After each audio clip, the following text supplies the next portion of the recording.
Hi everyone, how are you? Welcome to my YouTube channel. আমরা মোবাইলগুলোতে এখন maximum সময় Bluetooth headphone use করে থাকি। আর এই ব্লুটুথ হেডফোন ইউজ করার আগে যে কাজটা করতে হবে সেটি হলো ব্লুটুথ অন করতে হয়। এখন আমরা অনেকেই আবার আসি যে অ্যান্ড্রয়েড ফোন ইউজ করি, কিন্তু আমরা ব্লুটুথ কীভাবে অন করতে হয় সেটা জানি না। দুইটা ওয়েতে ব্লুটুথ অন করা যায়, আজকের ভিডিওতে সেটি আপনাদেরকে দেখিয়ে দেব।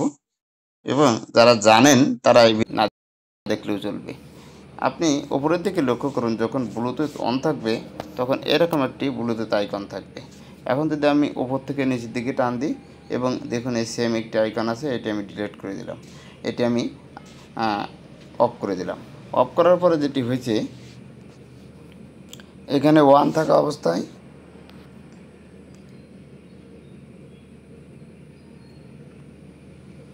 দেখুন এখন এটি অফ করার পরেও কিন্তু এই আইকন শো করছে। এখন আমি যদি ব্লুটুথ অন করে দিই, এই একটি অপশন।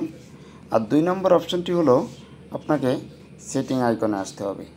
সেটিং আইকনে এসে আপনি এখান থেকে ব্লুটুথ একটি অপশন দেখতে পাবেন, এই অপশানে ক্লিক করতে হবে।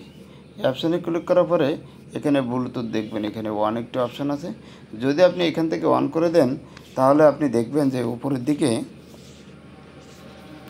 যে আইকন ছিল সেটি আর নাই। এখন আপনি আইকনটি আবার কীভাবে নিয়ে আসবেন, সেমভাবে আপনি ব্লুটুথে এসে এটি অন করে দেবেন। অন করার পরে দেখবেন উপরের দিকে আবার আইকন শো করবে। এভাবে আমরা চাইলে ব্লুটুথ দুইটা ওয়েতেই অন অফ করতে পারি। থ্যাংক ইউ অল, আল্লাহ হাফেজ।